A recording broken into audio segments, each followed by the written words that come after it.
Good evening, everybody. Play up, and play the game. Kipling said that if you can meet triumph and disaster and treat them just the same, then you will be a man. These days, of course, he would have to say person, which doesn't even scan. But nobody bothers about that sort of thing anymore, of course. Nonetheless, Kipling's message is needed more today than it ever was. Because sport, as we shall see, is like a half-sucked sweet. Not what it used to be.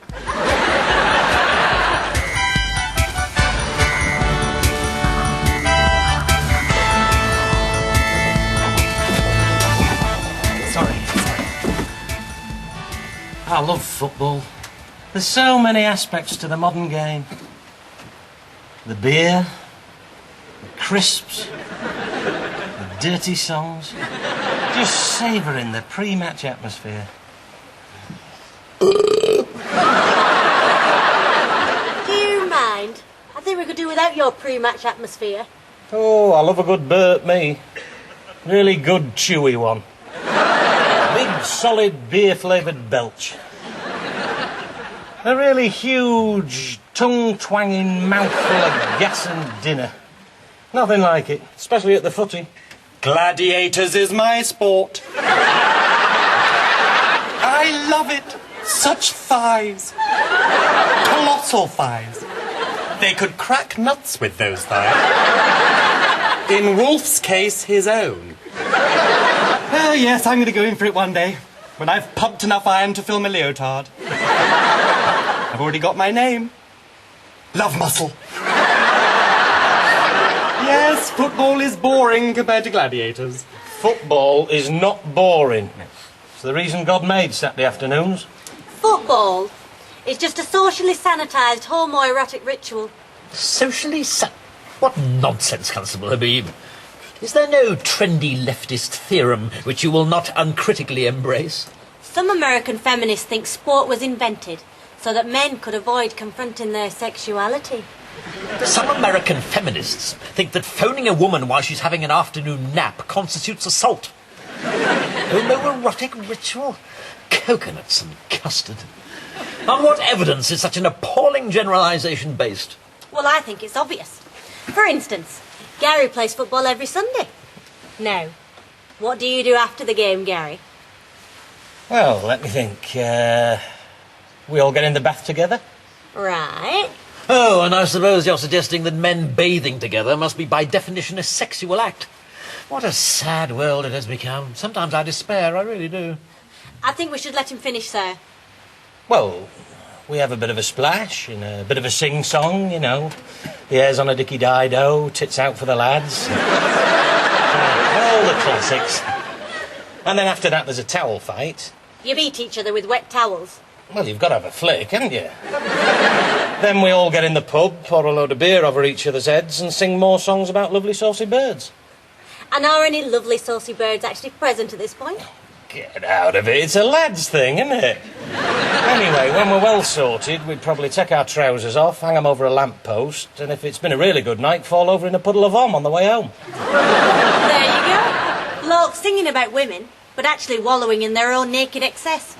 It's transparent suppressed homoeroticism. As long as it gets you pissed. Constable Habib, do you think that the gay sexual community would thank you for categorising their particular sexual preference as the act of a disgusting, puerile, drunken oaf like Boyle?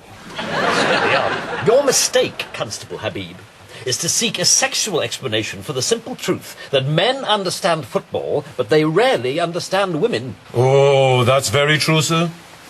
Even the Dutch game is a picture of simplicity and clarity compared to the mind of a woman.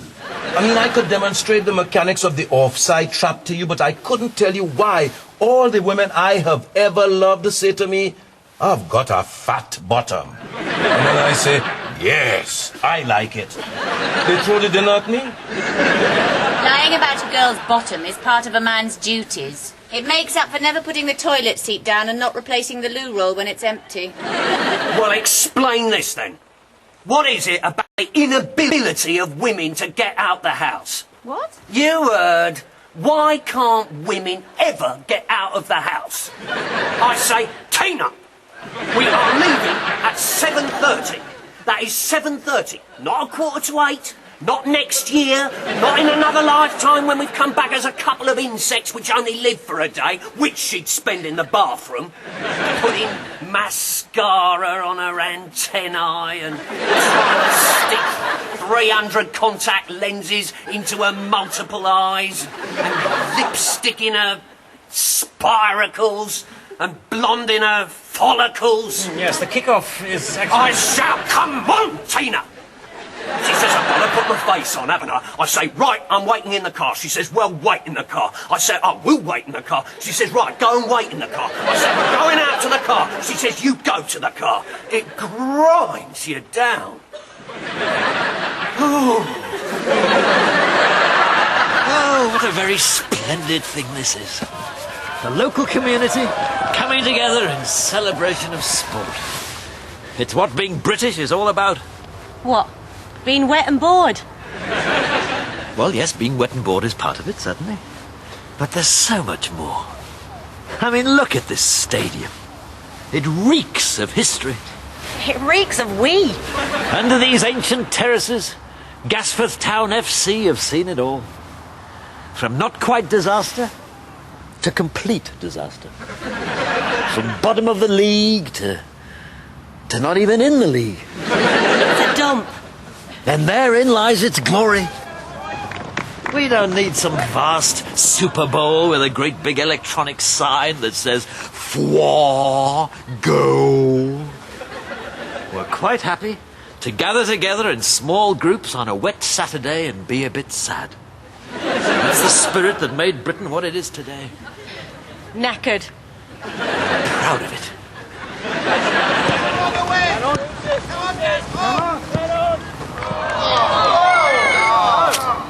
Do you think they know they're supposed to get the round leather thing into the big square netty thing? Amateurs all, Goody, remember that? Weekend sporting heroes. Butchers, bakers, builders. I wouldn't want to live in a house any of that lot had built. They're just not very good, are they? Exactly, Habib. And not being good at things is what the British are good at. We excel in failure. And a good thing too, because failure is character building. Some of our finest moments have been defeats. Mons, Dunkirk. Lulu coming second at Eurovision with Boom Bang a Bang. The French vote was our undoing, of course. They've never got over Agincourt.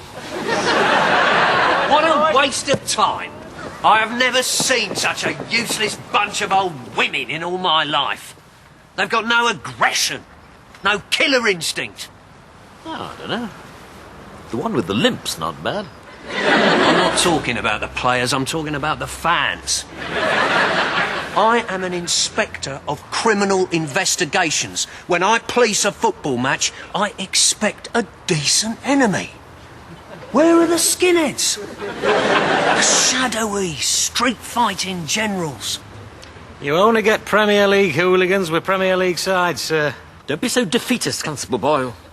This could be the season when Gasforth FC rises like a phoenix. More like a turkey. We're already through the first round of the FA Cup. Only because their lot all got food poisoning from our burger van. Nice game, that. It's a long time since I've seen 11 men vomiting in tight formation. Nonetheless, if we win today... Oh, sir, look! An FA Cup second-round victory for Gasforth. Lucky shot. They all count. Where was their goalie? Look, sir. There he is, coming out of the bogs. We really must get the health and safety people to have a look at that burger van.